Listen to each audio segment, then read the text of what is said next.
All right, we got LegacyCast too. I've got Marcus and Trace, a couple of my athletes here. Guys, welcome to the cast. Give your take. What do you guys think of the gym? What do you think of the atmosphere? It's a really good atmosphere. Yeah.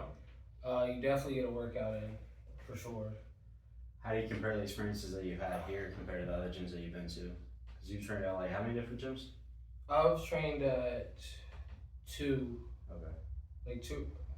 three different gyms, and I would say differences between this gym compared to the other ones is with your style, you train more to the individual fighter style compared to the other gyms. They pretty much more so do basics, and they pretty much train you the same way they train everybody else. Like cookie cutter. Yeah, pretty much. You're fitting my mold, bro. Do what I say. Trace, what about you, man? I mean, this is my first gym I've ever been to, but something I like about this gym is like how diverse like the training is. So like you where you train very technically and like you've had a lot of experience. And then Zach and Caleb come from different backgrounds and they all have a different style of teaching. So like if I'm trying to just have like a boxer size kind of workout, I might go to Zach's class. If I want to go like strength and conditioning, kind of just like work on everything, then I'll go to Caleb. And then like for my technique work, I can come to you. So it's nice because, I mean, if I was going to your class 7 days a week, there has to be a day where I'm like, dude, I'm too tired to do it. I need like a day where I just like can chill out, kind of throw a couple punches, like maybe not be the technical, but like that's how I get my workout and get my time in. So I like it. And then I like going to Zach's classes, and for like reference, Zach's classes may have like 15 people, and I go to Caleb's class and there's like just like maybe one other person. So then it's like I get more one-on-one attention. And that's super nice, kind of changing the class styles, changing the style of workouts. What do you call it? Different strokes for different folks, right? Everybody's got a flavor. We got a little bit of Neapolitan in here. So, you went to Ohio State? You went to Ohio State boxing? No, but I have seen them over at Pilgrim. Well, he went to their Ohio State gym. He said that they didn't hold a candle. They couldn't swing what I'm pitching, didn't you? Yeah, I remember I seen them come in before. When I was actually boxing over at Pilgers, and my first thought was, who's their coach? Yeah. Because they're not doing what they should be. That was what was your experience? You said they were trying to get you to fit their mold? Is that how it was? Yeah, so the setup is like 50 to 60% of the people that were there. There could be like 200 people there, but it's a giant facility. It's like they'd be like the general people that don't know how to box, and you just teach them how to throw like a 1, 2, 3. Yeah. And then there was an intermediate. I just didn't like the pyramid that they had set up. So then the higher tier was like intermediate, which is like you have to push yourself and it's a harder workout. And then there was like a collegiate team, which is like 5 people. But like if you walk into any gym ever, there's gonna be like they're collegiate athletes. They act like hot shots. They're the trainers there. They're the best people there. But they're like your run-of-the-mill boxers if you ever went to a gym. Like they would come into like a nicer gym and they'd get waxed by like most of the people there. So it's like, but they act like they're hot shots because they've done enough. They did that at Pilgers. They did it so many burpees where they're just like, I can do more burpees than you, so I'm better than you. But it's like it's not really like that. Like, you know what I mean? It's like skill. Yeah, there's skill, technique. It's a lot more than just being able to do burpees or being able to do the necessary workouts. You got to be able to also throw your hands and move your feet. That's I think it was Monzel Johnson I trained with for a little bit. He said, "Don't waste your fight on the road work." You know, so like my road work, I used to run all the time, but I wouldn't shadow box, I wouldn't spar, and you know, he was right. You know, I had good wheels, but my arms was always getting tired. Like, I could run, you know, for miles and miles and miles, wouldn't get winded or anything. Then I go on a spar, I go 4 rounds, I'm like, oh man, I'm having to dig in the tank, like, you know, work my will, because I hadn't been training my arms. My arms hadn't been running when my legs was running. You know what I mean? But your arms are what needs to be running when you're in that ring. Otherwise, you get tired. You can't keep your hands up. Who cares if you can dance around the ring? You can't throw a punch, you know? So skills pay the bills. I think a lot of these guys, like you said, you know, everybody, I say a common thing, and everybody says they hit hard until I touch them. Mm-hmm. You know what I mean? Everybody thinks they are the biggest and baddest until they get in somewhere. And there's always somebody biggest and baddest, you know.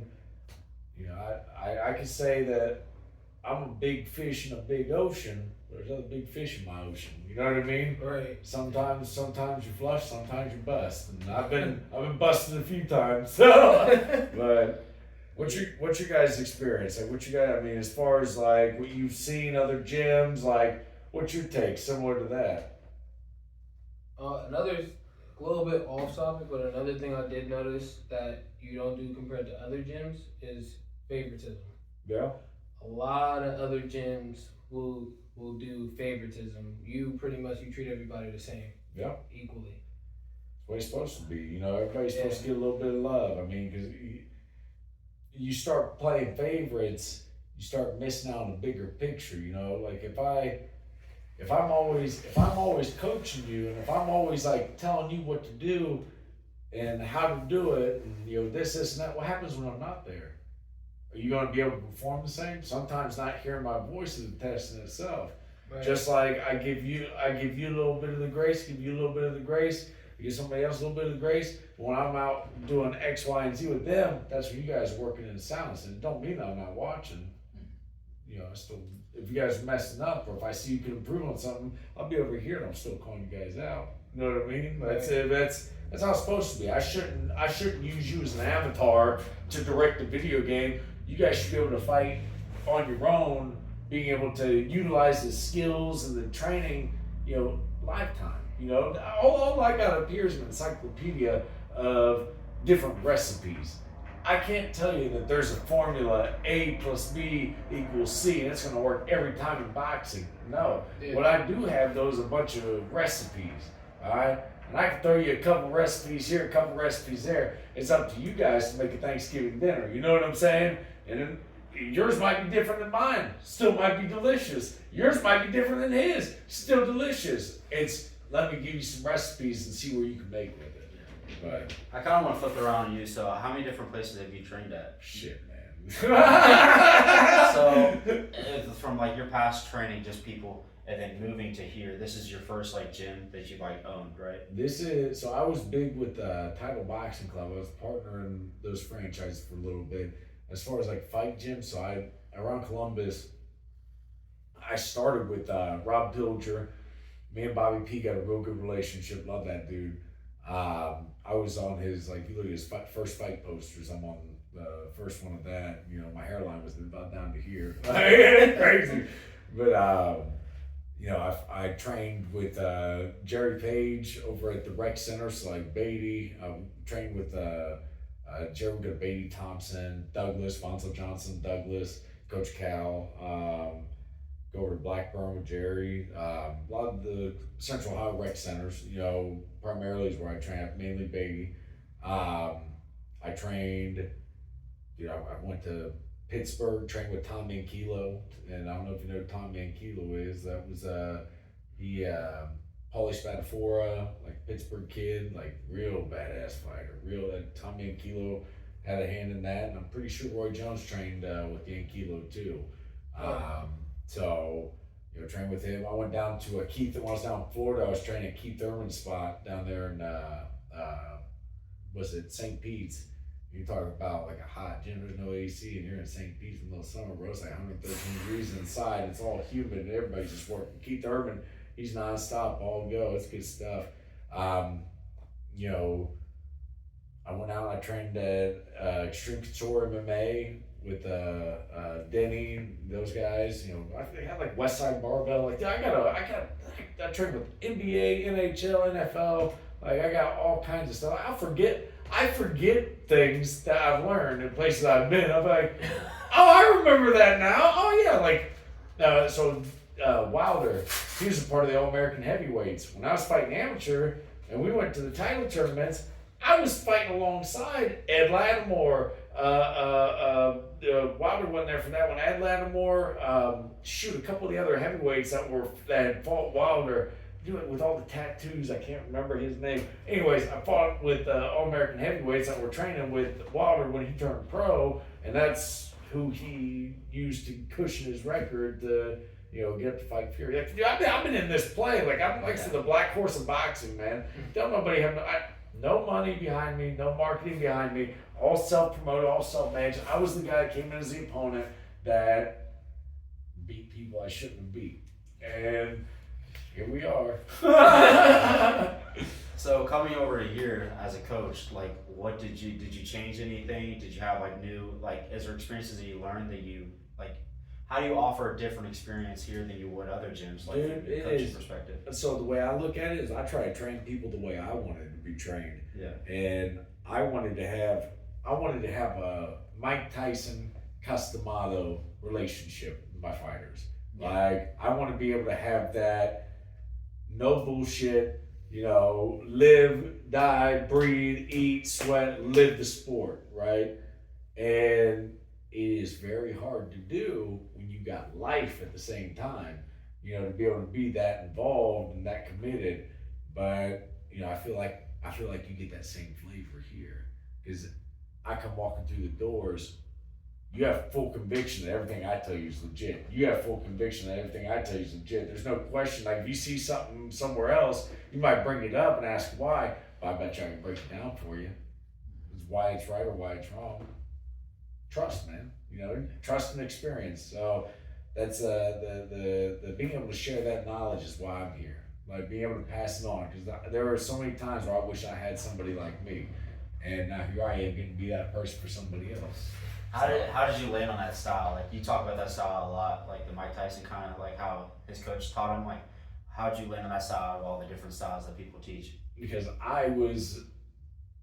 that's how I learned. I was when I was down and out and I was couch surfing, I was with a boxer, like an amateur boxer out of Lancaster, and I was staying with him on his couch. I was sleeping on his couch, staying with him at his place, and he had Mike Tyson's Greatest Hits on VHS, and I would watch that thing hours and hours and hours on repeat, right, rewind, play, boom, boom, boom, and I'd go out to the garage, a heavy bag, and I'd sit there and work on slip, peekaboo, and this, whatever, bro. I look like garbage, but I thought I looked like king shit. You know what I mean? I looked so bad, but that style, and then the backstory, and then how Tyson would fight bigger opponents. Like I was always a small guy fighting big guys. Like it was tailor made. Everybody wants to have. Boxing's not just about the fight; it's about being entertaining, being explosive, being able to hit without getting hit. And that's how custom auto train. So that really turned me on to it. But yeah, there you see me getting all fired up thinking about it. I'm like, let's do this thing. So if you had to describe, like, pick 3 fighters that you incorporated your style with. Jack Dempsey, Mike Tyson, Joe Frazier. Left hook wonder, here comes the thunder, baby. Like That's a nice lineup, bro. Woo! This is my version of Susie Q. Marciano's was right here. Mine's right there. And it was always to the liver. Like, I could always find that extra rib and just lift it up. So, gotta teach me that one. Oh, shoot. Yeah, man, it's, the wild thing is like how things are lining up and how things are teeing off. Like, you guys don't know about it, but I got a phone call that April downtown Columbus, we might be coming back, baby. So I'm all jacked up and jazzed up and ready to go. I got here early today. I put my work in today, so we might be coming out wearing them black and yellows, with a little Legacy logo on there. Come out and throw down, show you how it's done again. So that's what I'm saying, baby. We got some. We're growing this hair out for a reason. We're gonna have them silver streaks come around the backside. That's what we're gonna do. I might perm it out. There you go. Bring back that 80s style haircut. There we go. Now, when do you guys want to fight? Let me take a deep breath. Honestly, as soon as I get in shape. Yeah. That's really when I want to fight, because I don't want to rush into it, because like I know for a fact if I was to fight right now, I would be in the heavyweights. Yeah. 200 plus. Yeah. Yeah. Right now I'm exactly 200 right You now. can fight cruiser or Bridger, whatever WBC calls it now. But yeah, I get what you're saying. Yeah, because it's like when I'm actually like in shape, I actually drop all the way down to Yeah. between I want to say 150 and 160. That's like me tip top shape. That's a lot of weight to cut. Gee. Hey, I've only gained this amount of weight during COVID. Yeah. It's the heaviest I've ever been, ever. Eat all that ravioli. Yeah. Between that and going out, and then once you had a kid, it was really down. You got the sympathy guys. I got the dad bod. Yeah, dad bod came. What about you? When you gonna fight? So I don't know about you guys, but like before I started boxing, like I feel like everybody thinks that they could like really fight. You know what I mean? Oh, no. I heard you talk about like the difference between people that like want to play boxing and then like it's really a fight. And you talked about like in the first like 10 seconds of being in there with somebody, you could tell like if they're really about it or not. Oh yeah. So that's First something shot. more I have like a faith in my coach. Like if my coaches, I have full trust in them and they really think that I can do boxing and I can compete, then that's something I think I'll start working towards. But until I like show my coaches that like I can do it, like I don't want to go in there with this false sense of confidence, because you'll know like I might think I look good, but like you really know how I look. So like if you think I look good, then I have that confidence in me that I can do it. You see, I love when you're hitting the bags and hitting the mitts and stuff, and you're like full force. Then when I step in, you kind of shy up. Like, why do you shy up for? Like, you should do that. Like, practice like you play. You do great. Sometimes it's sometimes you gotta fake it till you make it. Like, you don't know how scared I was my first fight. Yeah. I was shitting bricks in the back staging room, whatever, and I come out and I'm like, oh, I'm gonna die. Oh, he's gonna kill me. He's gonna kill me. And that was the tough man. Yeah, I come out and I knocked the first guy. I knocked him down 3 times in the first round, and went on to win a decision. Second guy's a Marine. I knocked out. And then the third fight, I come and I hit this guy, boom, he drops to a knee.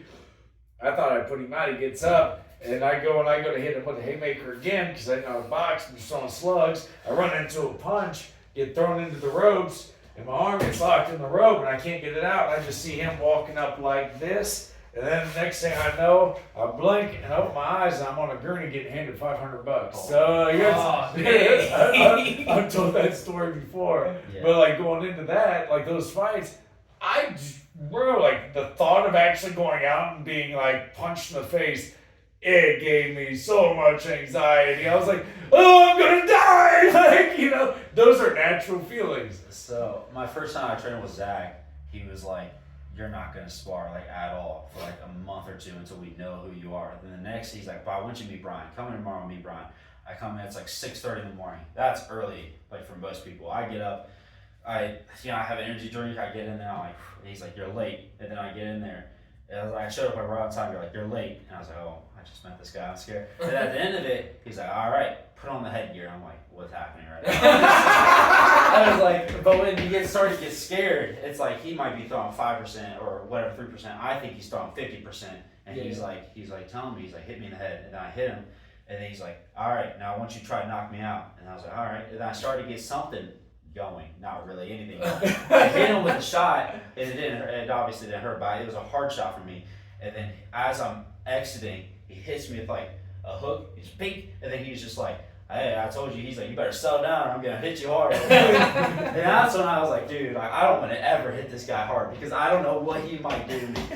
And then that's like, I'm trying to overcome that now. Like, we had to talk about, like, I could just be like, if he hits me too hard, I could be like, "All right, Brian, you got me." I get nervous every time because I don't know what's about to happen. Hey, here's what I can tell you. It's like, if you can go with me, you can go with anybody. Yeah. That's God's honest fact.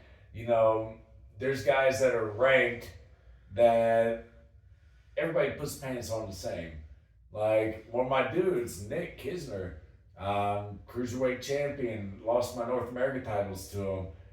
I broke his ribs in the NABA fight. You know what I mean? Like, even though he won, I guess I can claim that, whatever. But you're going with the caliber of person. I'm not trying to toot my own horn, but if you can handle the intensity, if you can handle the pressure, because I'm a pressure fighter, bro, you could take anybody. Like, There's ranked opponents that won't fight me because I'm too tough. I'm not a safe bet because of my record. Oh, I don't want to fight Brian. He's 13-9-1. If I lose to him, I'm done. Yeah, you're fucking right. You're done. You know, it's my opponent combined record's like 180, 36-9, something like that. Like I fought cats that can fight back. You know, and it's you know, these people that have these 20-0 records fighting tomato cans. Like why? Fight real fights. I fought in 5 weight classes. 13-9-1, 5 weight classes, 3 cruiserweight titles, 2 national contentions, and a world ranking in my prime. Like, bro, let's do something, you know? I never had the money behind me. That's what it is. It's business. It's business. But I'm trying to pave my way again, and we'll see what we can do. So who do you think is like, in like modern day boxing, who do you think is like the biggest fraud? Somebody that has like a really jacked up record, but like they really haven't fought anybody. They're not that good of a boxer. What about like Wilder? Wilder's like he fought some good fighters. He's just a genetic freak. Those guys who get like that supersized, bro. Anybody over 200 pounds can knock out anybody. It's just like, you know. I feel like Wilder, he didn't necessarily have the fundamentals. Nope, he had the one-trick pony power, and it's like he went out like Ronda Rousey. You get these people get these padded records, and they take a real challenge, and they take an L, and then you find out what they're made of. Ronda Rousey was like 20 whatever and 0 in the UFC, and then she got beat by Holly Holmes, and she ain't never come back. She went to WWF and started stripping or whatever. Like, I'm out, I'm done. Yeah. You know, I think the same thing with a lot of these boxers. Like, you know who the truth is, Bud Crawford, bro. Terrence Bud Crawford, like, oh yeah, bro, for sure. I call that fight against him with Spence. Huh? I feel like Shakur, he definitely picks his fights. It's very strategic. Yeah, dude, that's. Which it kind of sucks though, because in my opinion, I feel like his fundamentals and everything is there. Mm-hmm. It's just he doesn't have enough power. Yeah. To really go against those other guys. Well, there's a thing called you gotta have that dog in you, you know, and like you know what it is, and like you'll like it's there's people that can box and there's people that can fight when it comes to like the boxing ring. Yeah. Terrence can fight. Oh, and he can box. Like it's like, bro. I think craziest thing with Terrence is if he gets knocked down, he is a completely different person when he gets up. Bro. It's almost like Jason. Yeah. Yeah. Like I know exactly. It gets scary. Like. So did you see that fight that I had in Nationwide Arena? I got knocked down 3 times in the first round. I come back and knocked the guy out in the second round. I don't remember the fight. I was on the undercard of the IBF lightweight title fight at Nationwide Arena. I was at where the Blue Jackets play. I got knocked down on the first cheap shot. Took a knee. I got hit on the knee, and I got dropped 2 more times. Apparently, I don't remember. I just remember watching the video. I remember like getting hit on the knee and then waking up in the audience like, "Oh, I lost." And I was like, "No, you won. Look at the jumbotron." I'm like, "I won." Like what? Yeah. Right, talking about Jason. I don't remember fighting, and I apparently knocked this guy out. I got it on video somewhere, but yeah, Rocky moments. So when you first started, you talked about like you were like scared to fight or like you were nervous. When did that when did you figure that out to like not be nervous, kind of have that tunnel vision, or do you still kind of get a little bit anxious when? So I had like up until my, I don't know, halfway through my career. Because you figure I wasn't fighting easy guys. It was always like an undefeated guy or guys like 10-2 or something like that. So it's like, oh, what does he know that I don't know? Oh, he might be able to outbox me. Oh my gosh. Well, I got over that fear when I stopped worrying about what other people were going to do and started worrying about what I'm going to do to them. That's when it all changed. Like, it's like, oh, what are they going to do to me? And I'm like. So it's kind of like how Mike Tyson was, his mentality. Is that what he did? Kind of. So I didn't worry about nobody else. That's what he did. Mike Tyson, his thing was, the way how he seen it was, he was trying to kill somebody. You know yeah. what I mean? Oh, bro. So it's like, he wasn't worried about what they were going to do to him. I was like Mr. T in Rocky 3. Prediction, pain. That was me. I was going out to hurt somebody. I literally told them that. I'm like, I think that's why I lost the. So I was supposed to fight on the Mayweather Pacquiao undercard, the super fight back in 15. Like the news did a big old thing on me and everything. And like a week before the fight, they pulled out. And I think it's because the opponent, Andrew Tabiti, they thought I was like a bum or something. And I'm over there like talking about how I'm going to separate his soul from his body. And I think that spooked him, bro. It's my training. I was posting everything. I was posting all my training on Facebook and social media. And like an idiot, I did it before the contract was signed. And so this guy's probably like, hey, he's serious. We better not fight him. He might kill me in the ring. Like crazy stuff. Like, bro, it's all entertainment. It's all a show. I just happen to be, a clown in the circus. That's all it is. I'm a fun one, let me tell you. It's a fun show. Have you been a cornerman for anybody? Yeah, a couple times. How different is that? Like, if you're not, so when you're you're a third or whatever, so your corner's like your second, whatnot. Your chief second, that's your quartermain cutman, your trainer, whatever. I was like a third, like the guy that grabbed the bench and like shut the water, whatever. Like you don't really have any say. The fighters listen to their trainer, but you kind of give the input to the trainer. Like, hey, I'm seeing this, and this. Make sure you mention yada yada yada, or take this into consideration. We mention because here's the thing: when you're in a fight, bro, you're not hearing shit. You're not hearing a thing. Like when I'm in there, I don't see nobody in the crowd. It's all black. It's a ring, lights. That's it. It's like it'd be sold out venue. I don't see nobody, not a soul. I will hear little things from outside of that, but what I hear the most is my trainer. I hear my trainer's voice. I'll hear Jerry, jab, beef, jab, step, jab, and I'm like, I ain't never done this many jabs in my life. That's what I hear. You know what I mean? Like I'm hearing him.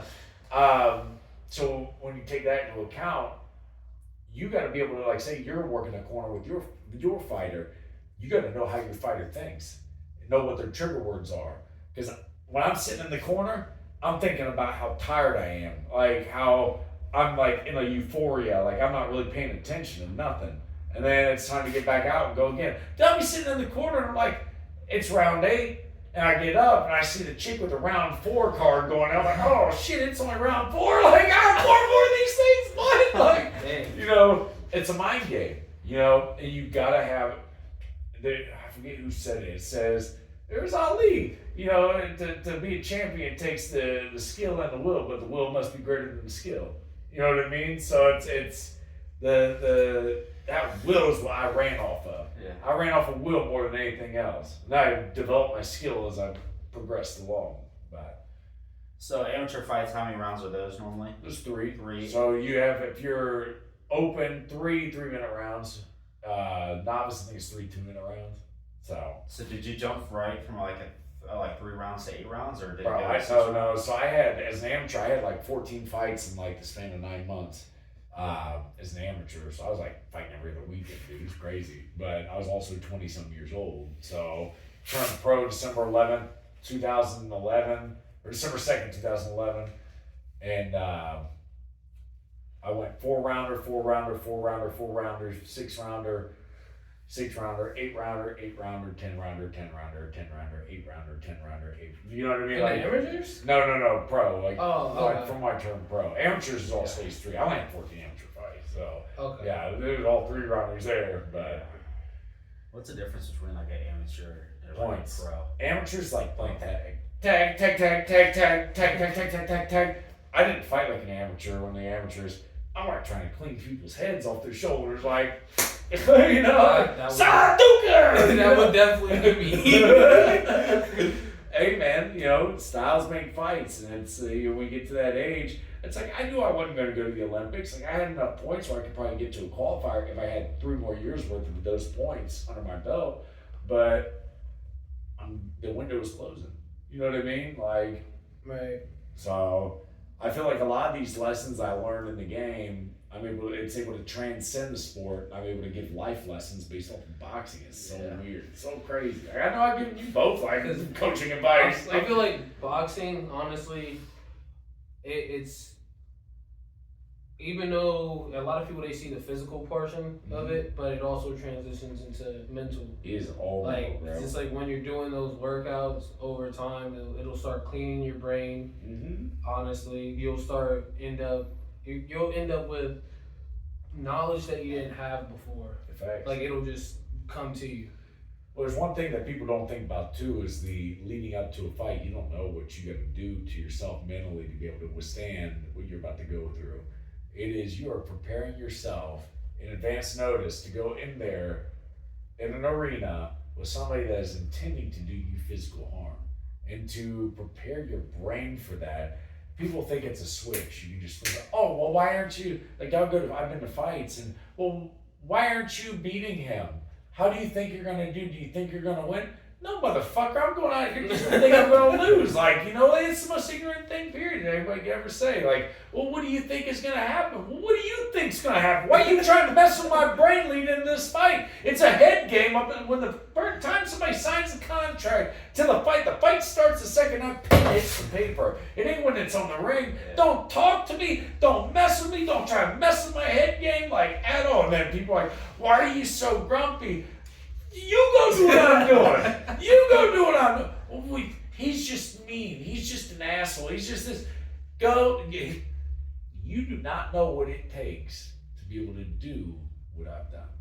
Yeah. And it is, you can't go in there and be all happy. Yeah. You can't go in there and be, oh, we're just gonna fight. It's just fighting. It's just fighting. Yeah. No. Yeah, bro. Like, people die in this sport. Yeah. They die in boxing. Like, they got, do you know when they first came out with what prompted the first CTE scan?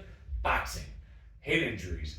Being punchy. Chronic traumatic encephalopathy, where people are like talking slow and like having like cognitive dysfunction, like killing their wives and stuff in their sleep. Like not being, or what was his name? Aaron Hernandez, CTE. It wasn't the NFL that it started with. It was boxing. People going crazy with that stuff. Yeah. Boxing, it's not always the death in the ring that gets you.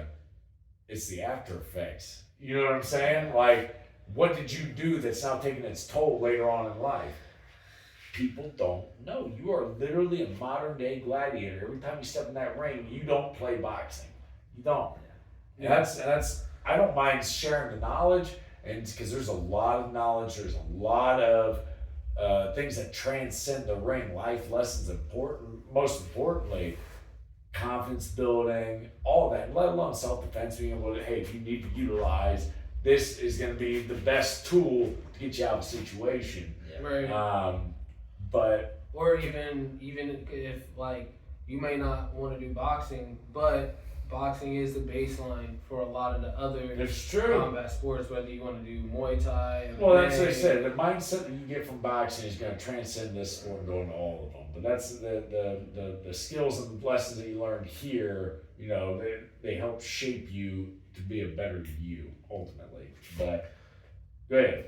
I can see you waiting for it. Double Dutch. Where can I go? No, it's my turn now. I was gonna say like just the way that like boxing's taught. Yeah. It gives me a completely different outlook on how I would approach training other sports. Like at basketball, when I used to train on the team, it's like, all right, well I do this and now I'll get my shots up. Where it's like in here, everything's very intentional, but it's also like flowy. So like the way you teach is like technical, but you're flowy. It's a rhythm, and then it's like the way that you go about it. Like basketball, it'd be like if somebody's like, all right, well if he steps here, you go there. Mm-hmm. And it's like that kind of training, like I would have never thought about it. I've never been trained that way in my life. But now that I've been trained that way, it's like gives me a completely different outlook on how I approach other sports. There's a lot of things too that a lot of trainers don't recognize. Rhythm, timing. I mean, good feet make great hands. Everybody's worried about hands. Bro, look at them feet. Like, where's your position? Exactly. If you don't move, you're getting knocked out. Your counts. Well, I got a speed fighter. I don't care if you got a speed fighter. I got a timing fighter. Once you put your speed fighter, my timing fighter will beat you every time. Speed guys are good at NBA. A to B, back to A. Pow, pow, pow. They move real fast. Guess what? That's 1, 2, 1, 2. I have my timing fighter, so I'll tell him that, hey man, pop this guy on a 3 count. 1 and 2. So when he goes, one, and that other fighter already threw a shot and he's on his way back, and my fighter, pow, catching him trying to beat his fist to his face. 9 times out of 10, bust him clear through. Yeah. So, you mix it up then, you start playing the composer, mixing 2 counts and 3 counts. 1, 2, 1, 2, 1 and 2, 1, 1, 2, 1, 2, 1 and 2, 3. You mix it all up. And just that timing kills speed. And then the guy that's the speed demon doesn't know when the proper time to throw is. He's like playing double dutch with, when can I let it go? I would say the perfect example of that was the most recent fight with Javante versus Ryan. Yeah?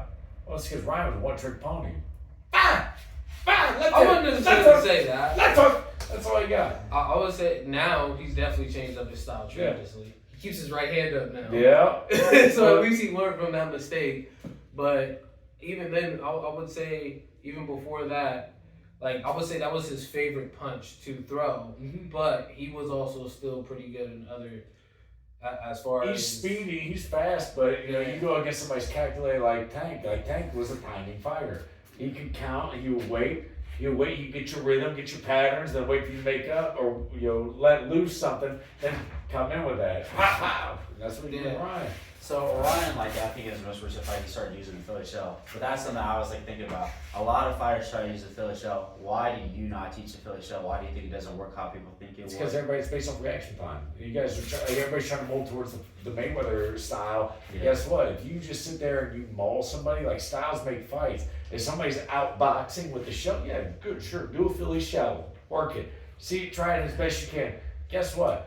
One of my favorite fighters, Jack Dempsey, had a quote. It was, boxing's a thinking man's sport. The entire time he was thinking, I was punching him in the face. So, if you work your stamina up, to where you could just unleash, an onslaught, what is this guy gonna do? Just sit here and just keep taking a beating? Shell up there, eventually gonna get caught? So that's like Maidana against Mayweather. Maidana won that fight, bro. He fought dirty. And I would tell the guy, he's doing a Philly show, fighting dirty. Do some Lomachenko, pull the arm, throw the shots, pow, do all that stuff, bro. Say that's one of my favorites. Mix it up, fight. That's what it is. Don't box a boxer, fight a boxer. Drag him into deep water and see if he can swim. But, all right, that's all we got for now.